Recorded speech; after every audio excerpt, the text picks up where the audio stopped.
Stop going up the straw. Stop going up the straw.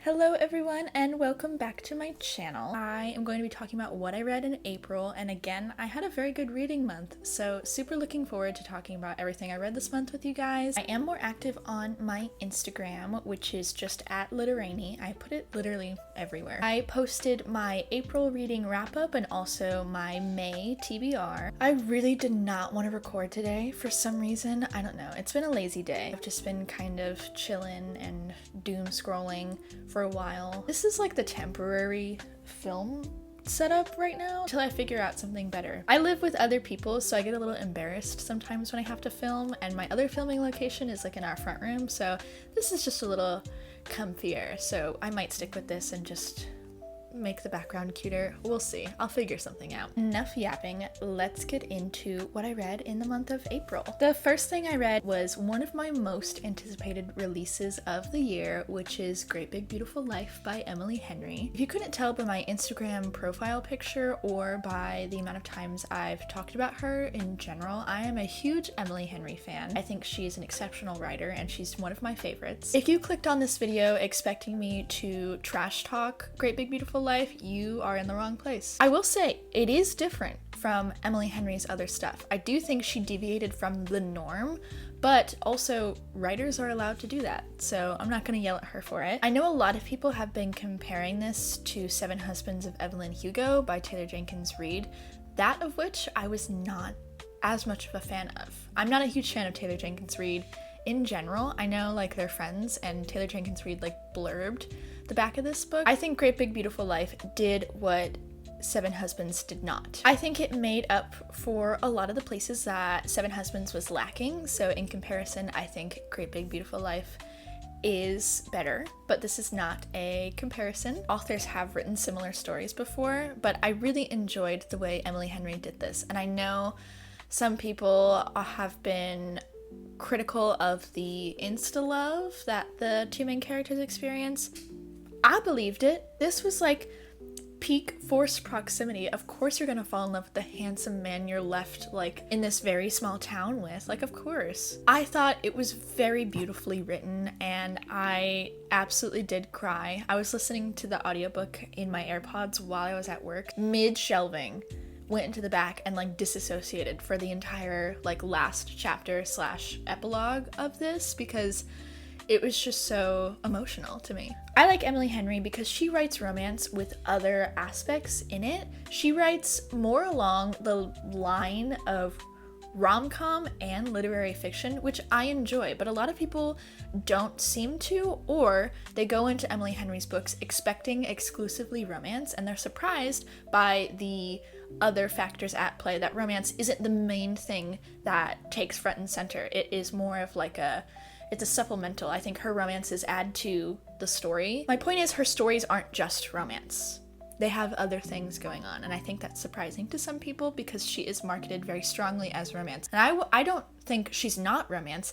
I just think she's several things. I absolutely loved Alice and Hayden. Hayden is like if Charlie and Gus had a baby that was like a little bit meaner. And Alice reminds me a lot of Poppy from People We Meet on Vacation, you know, very spunky, very fun. God forbid a woman experience joy and happiness. I really enjoyed it, and Emily Henry has yet to do wrong for me. I gave Great Big Beautiful Life 5 stars. I don't know if I said that, but I feel like that's like a given because I loved it so much, and all of Emily Henry's books are 5 stars for me.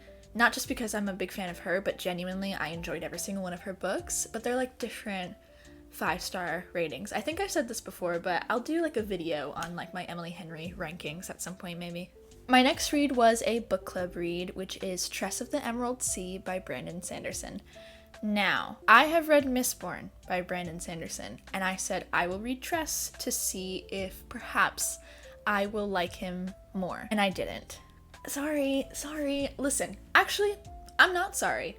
I don't care. Brandon Sanderson has enough fans. He doesn't need me to. Tress of the Emerald Sea was definitely not like bad. I don't think Brandon Sanderson is a bad author. I just don't think he's my author. Tress was very like classic fairy tale. I think he did a really good job of writing a, like, what is she, 16? A 16-year-old girl character. Because the way he wrote the Mistborn main character, I don't even remember her name, but no. My qualms with Tress were just that at times it felt like it slogged on. We were on that ship for so long. I feel like they think they're much funnier than they are. The main narrator, I don't remember his name, I will put it here, is annoying. I feel like that's a lot of like male fantasy wit, or what they think is wit, and I'm not saying he's like completely unfunny. I suppose it just wasn't my cup of tea. Don't get me wrong, I didn't dislike it, it just wasn't my favorite. I gave it like 3.5 stars, I think. In the book club I was discussing this with, we said that it would be a really good read for like a high school classroom. I think Tress is such a good book for high schoolers to read, and I think Tress is a really cool female main character in a fantasy novel. If I had read this when I was younger, I think I would have liked it maybe a little bit more. Not that it's childish or juvenile. It just felt very like classic fantasy fairy tale to me, and I don't think that's necessarily childish. The ending was definitely very fast-paced, and I think that's why I liked it a little bit more as we kept going. Like once we hit the halfway point, there was like a solid chunk of the book where nothing was really happening, and thank God I was listening to it, because I probably would have DNF'd it if I was physically reading it. All in all, I enjoyed it enough. Brandon Sanderson I don't think is for me. I've only read Mistborn and this, so like in theory I could try again. I don't have any interest in reading the rest of the Mistborn series or continuing in the Cosmere, really. It just hasn't been intriguing to me so far. Spoiler warning, I guess. My favorite character died in Mistborn. I have been told that he comes back in ways. Even with the promise of my favorite character coming back isn't really enough for me to like be convinced to continue with Mistborn or like in the Cosmere in general. All three of these, Tress and then the next two, are all book club reads, so I'm not gonna say that every time, just have that in your head, I guess. The next read was also a really anticipated read for me, which was The Blue Hour by Paula Hawkins, because I really like Paula Hawkins. I've read several of her books. I loved Girl on the Train. I do feel like that was like her best so far. The Blue Hour was disappointing, to say the very least. It was disappointing, especially from an author like Paula Hawkins, which I have begun to expect more from. It wasn't her usual. Not in style, in quality. There is like a trend right now with thriller authors doing a thriller based on some secluded island. One of my biggest qualms with the thriller genre that I've noticed a lot, and it was disappointing to see in Paula Hawkins, is this weird misogyny. There's always two female characters in a thriller novel. One of them is an objectively ugly woman who is described as fat or, you know, unruly, unkempt. And she's not necessarily the villain, but she's someone undesirable to, like, the male gaze. And then there is the other woman, the pretty desirable one, who maybe is in an affair or maybe has a husband who died or something like that. You see this exact thing in The Silent Patient, and you also see it in this. The main character is very much like this undesirable woman who fits those parameters, and I was surprised to see that from her, but I guess I really shouldn't be. The main character in Girl on the Train is a woman with an addiction issue, which is also another trope in thrillers, is that you have an unreliable female narrator who either is like an alcoholic or does like pills or something. Another huge qualm I had with this was the ending. The whole premise of this is there's like a famous artist whose work is found to have a human bone in it, and I think he's like the curator or something, one of the curators from the museum goes to visit the person who inherited her like estate and all of that after her death. So it's between those two people, the woman who inherited all of this artist's money and estate and paperwork and stuff, and then one of the museum curators, because he's like, okay, well, I gotta figure out whose bone this is. It's the very quickly summarized plot, which sounds super interesting. Nobody was compelling enough for me to really care about this story. It was definitely a bit of a disappointment. And also the rest of the book club didn't like it either, so. The next read I had is a romantasy, which is Slaying the Vampire Conqueror by Carissa Broadbent. I know this is technically 2.5 in the Crowns of Nyaxia series.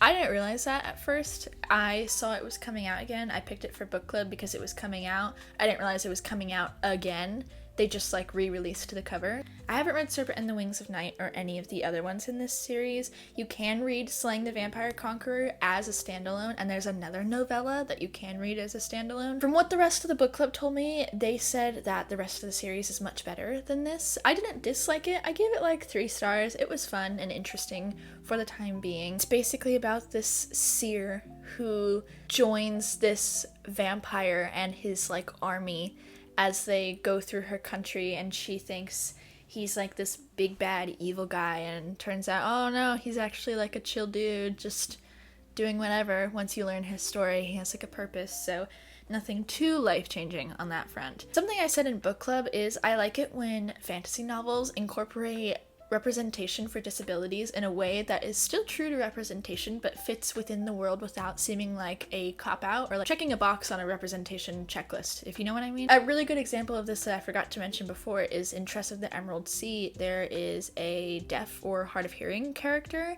and he has this really cool like magical wooden sign that a wizard gave him that he uses to communicate with everyone else. It was a really unique way to incorporate representation. The main character, the main girl, is technically blind. She wears a blindfold and her eyes were also taken from her. There's like a whole scene about it. She can still see, and that's part of her magic, is that she pulls on like magical threads to perceive the world around her in a way that other people can't. And then she also is a seer. So very, very interesting. The vampire character too, I kept saying his name as Atreus, but I'm pretty sure that's the kid in God of War, the video game. I don't think that's how you say it. I think it's Atreus. I really liked him. I thought he was sweet. One of the things that they kept saying in the book was that he was so complex and so complicated, and the seer character couldn't like understand him in some ways, but he really wasn't. Like, he really was not that complicated. I wish he was more complicated and complex, because they kept saying it and I was like, no, he's really not that hard to understand. He's like just a guy. Just a quick fun read, nothing crazy. I was pretty immediately interested in it, like it didn't take a lot for me to get hooked, so that was cool. My next read is a rollover from last month because for some reason it took me literal weeks to finish this book. I don't know why. It's not because it was bad, it just took me forever. I finally finished Bellies, which is a book I was reading for the trans rights readathon, but it took me well over that time to read it. I feel like I talked about Bellies briefly in another video, but I don't remember what video that was. So the only thing I didn't like very much about it was that at times I felt the prose was a little clipped, or it was very just like short to the point. Bellies talks about these two people who are going through very different but similar changes in their life and how they separate and come together because of them, and I think it's very beautiful.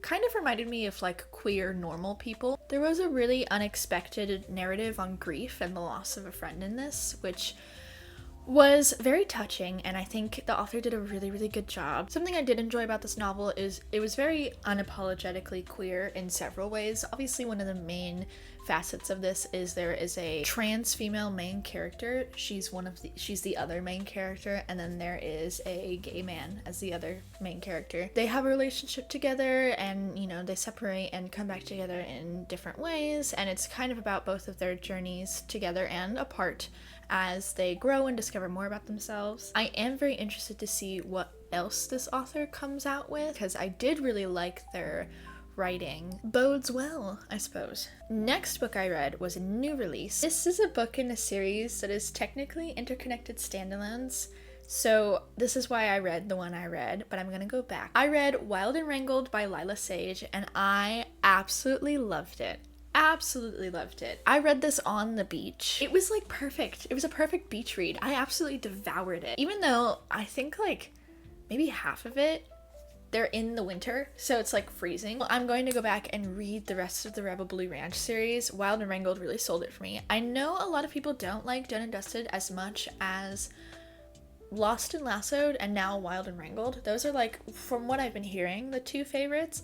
But I'm still definitely going to read it and then probably reread Wild and Wrangled at the end of the series. Honestly, I was mostly sold on the cover because Dusty.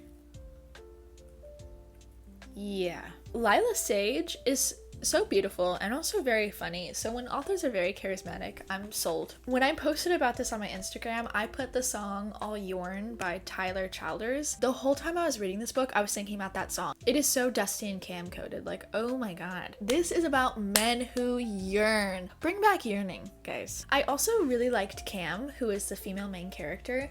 She very much reminded me of Lorelai Gilmore. I'm in my cowboy romance era, and this was the reason I'm in it. That one was like 5 stars. I absolutely loved it. The vibes were there, the vibes were good, and I was into it, okay? And sometimes that's what a 5-star is vibes were good and I had a great time. Speaking of different types of 5 stars, the next book I read was The Dragon Republic.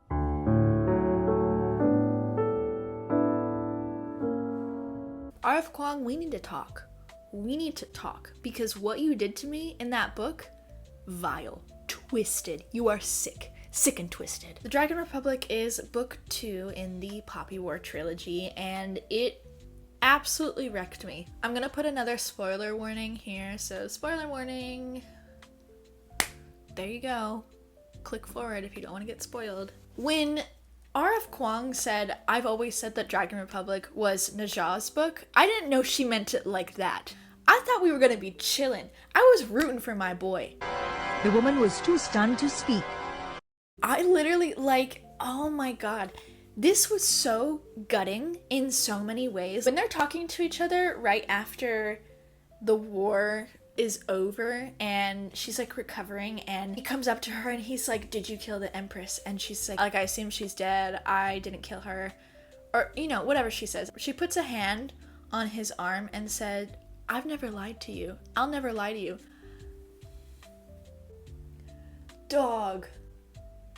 Please. That was fucked up. That was so fucked up. I don't even have words. I'm so worked up right now. The whole beach scene. She didn't even realize he was stabbing her until he pulled out the knife. I was so gagged. I was so gagged. I literally, my jaw was on the floor. The only real one in this whole series is Katai. Like, that is my man. That is my man down. If nobody got me, Katai got me. And Venka, they're pulling up in that little boat with the uniform on. Venka's my girl. I love her. I can't believe her. I can't believe the audacity of R.F. Kuang to do this to me. I said I was scared for book 2. The Burning God. I'm done for. I hope this is convincing at least one of you to read the Poppy War trilogy. It is so good. I joke about how emotionally traumatizing it is, but this is a book about a war, so of course it is. She doesn't shy away from covering all of the atrocities that come with war, so if that's not something you can handle, then don't read the series. I've said this and I'll say this until the day I die.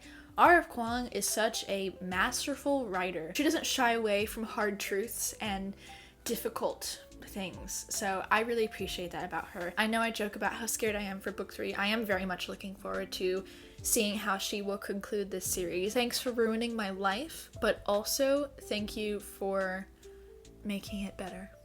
My last read of the month may come as a surprise based on the author, but hey, I've said that I would like to give her another chance, and I think I'm just about done with chances. The last book I read in April, I finished this on April 30th. Literally sitting in my car before going in to see Sinners at IMAX, which, don't even get me started on Sinners.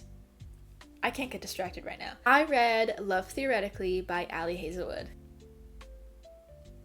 She's not my favorite author, but I want to like her so badly. I just don't think it's gonna happen. I do really want to read Check and Mate, which is her only YA novel, because I really like the chess aspect of that. I really liked Jack.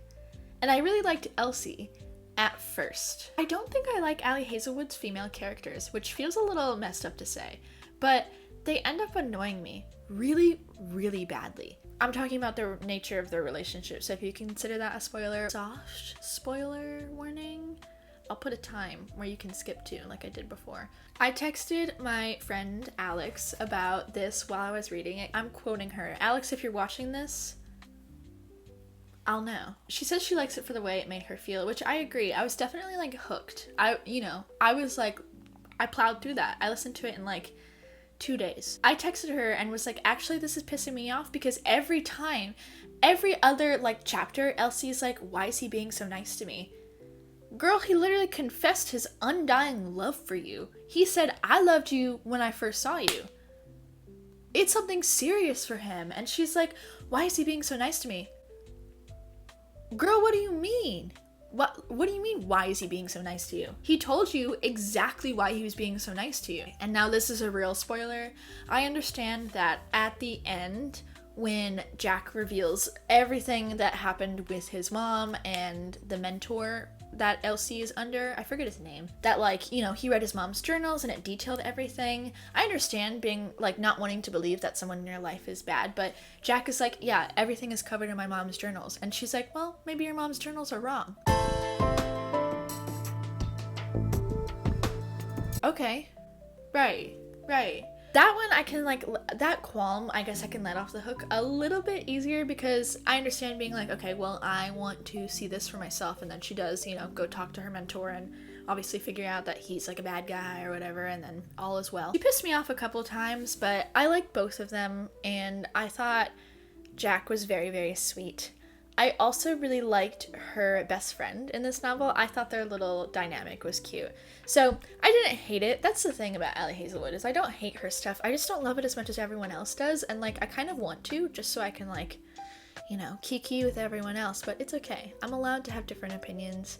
I'm allowed to not like what everyone else likes. That being said, that is everything I read in April, which is I think 8 books. I read 8 books last month and 8 books in March. So doing pretty good. My reading goal this year is only 50 books because I decided to lowball just so if I don't meet it, I'm not disappointed in myself. I'm 11 books ahead of schedule, so we're doing great. We're doing really good. Very much looking forward to May, so we'll see how everything goes. Hopefully I can read more of the Blue Ranch series and hopefully I will come back not too emotionally destroyed from finishing the Poppy War trilogy, but it's doubtful. I've been needing to get back into therapy for a while, but I think that will tip me over the edge. That is everything I have for you guys today. If you liked this video and you want to see more from me and see what I end up reading for the month of May, make sure you like and subscribe. Thank you so much for watching. I hope you enjoyed and I will see you next time.